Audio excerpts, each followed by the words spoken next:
Assalamualaikum warahmatullahi wabarakatuh. Alhamdulillahirabbil alamin wassalatu wassalamu ala asyrafil anbiya'i wal mursalin wa ala alihi washabbihi ajmain. Rabbi shrah li sadri wa yassir li amri wahlul 'uqdatam min lisani yafqahu qawli. Hari ini sudah pun 12 April bersamaan 17 Syaban, insya-Allah 13 hari lagi puasa. Dan rasanya hari ini sudah pun sebulan kita cuti sekolah, tambah dengan PKP COVID-19 fasa 1, fasa 2. Saya ni bersiaran di depan rumah je lah. Jadi ni kira bukanlah melanggar PKP Rambut pun dah panjang. Okey. Rambut pun dah panjang. Nak potong rambut ni.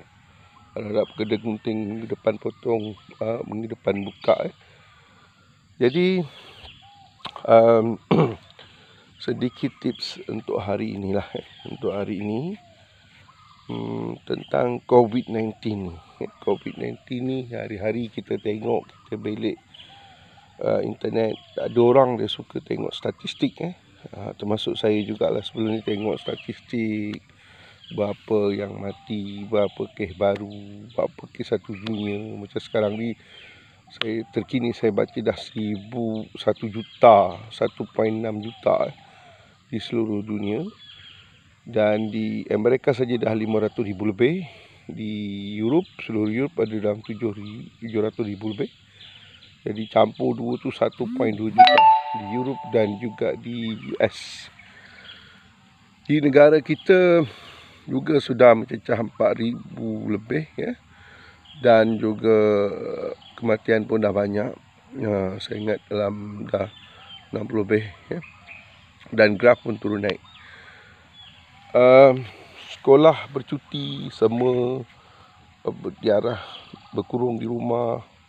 Dan bercuti ni bukan seronok kerana kita nak pergi keluar-keluar jalan-jalan, makan-makan KFC, nak bersantai-santai, nak jalan-jalan pergi pantai pun tak boleh.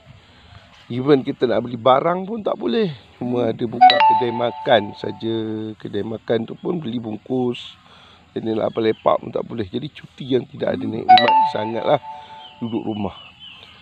Jadi ceritanya, apabila dilanda wabak COVID-19 ni, adakah kita sebagai seorang Islam, kita nak menganggapnya sebagai bala daripada Allah, atau ujian daripada Allah, atau sebagai kasih sayang daripada Allah? Ini hasil daripada saya berguru dengan Prof Aziz Prof Aziz MST.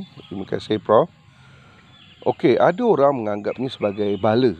Ini dia kata bala. Allah turunkan bala, bencana kepada semua kerana kita ni gagal mematuhi perintah Allah.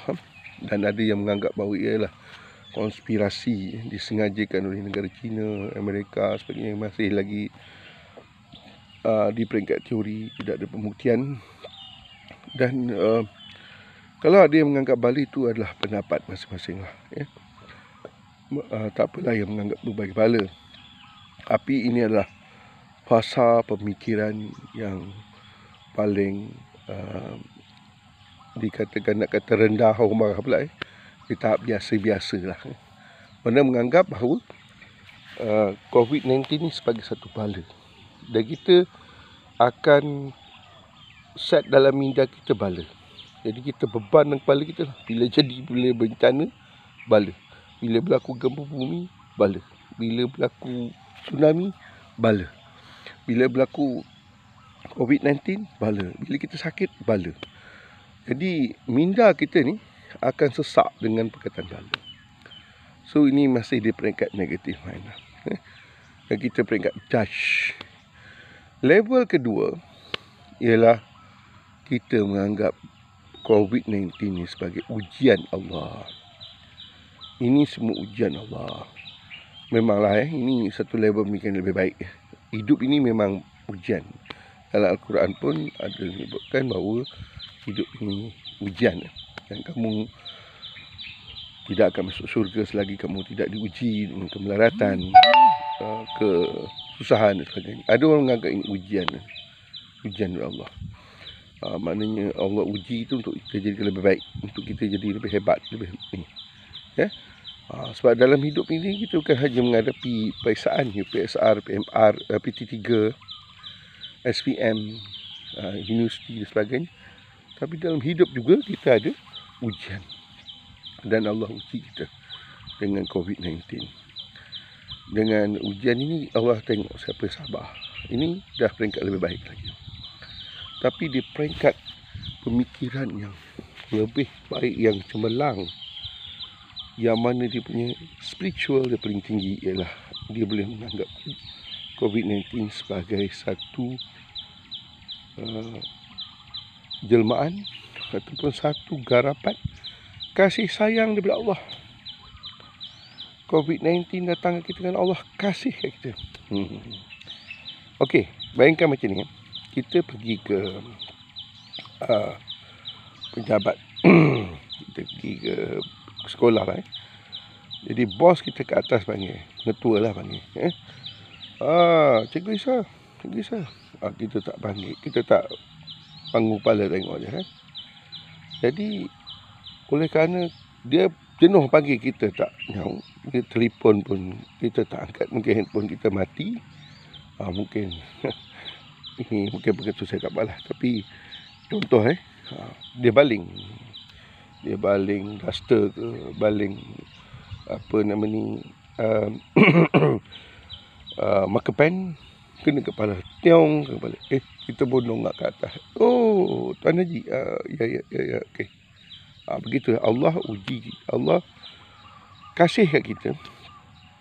Dia nak tunjuk kasih kat kita ni bukan hanya dengan cara memberikan nikmat semasa masa. Dia kasih kita kadang-kadang dia berikan sesuatu yang mencabar diri kita. Macam COVID-19 ni adalah cabaran hidup kita, tapi ia adalah akhirnya dengan kasih sayangnya ia mendewasa kita. Kita lihat dua sisi, tuan-tuan dan puan-puan. COVID-19 dari sisi buruknya, ramai yang mati. Lebih kurang 69,000 mati. Ramai infected. Ekonomi pun jadi teruk. Petugas-petugas kesihatan, polis, tentera pun penat kerja. Orang pun ramai kena buang kerja. Itu dari sisi buruknya. Tapi dari sisi baiknya, kita lihat bukan saja masjid, surau, Baitullah tu ditutup. Itu mungkin kita tak seronok lah. Tapi kita lihat pusat pelacuran, disko, pusat-pusat pub, pusat perjudian. Kalau pergi Genting Highlands sekarang kosong, mungkin hantu saja, berantakan di sana. Tidak ada. Semua tutup. Pusat-pusat maksiat tutup. Kalau siapa pergi Haji sekarang, mungkin nak pergi masaj pun tutup. Jadi tengok Allah jadikan hikmah cukup bagus. Industri-industri yang banyak menyumbang asap-asap tebal tutup. Jadi bila ada kajian menunjukkan bahawa tahap penipisan ozon berkurang disebabkan oleh COVID-19. Nampak tak? Allah nak balance balik manusia ni. Jadi fikir-fikirkan bagaimana kita nak mikir COVID-19. Adakah kita nak fikirkan sebagai satu bala, ujian ataupun kasih sayang? Alright, teruskan bersama saya. Jangan lupa subscribe YB Isa. YB Isa tu subscribe dan tekan butang like serta share. Okey, Assalamualaikum.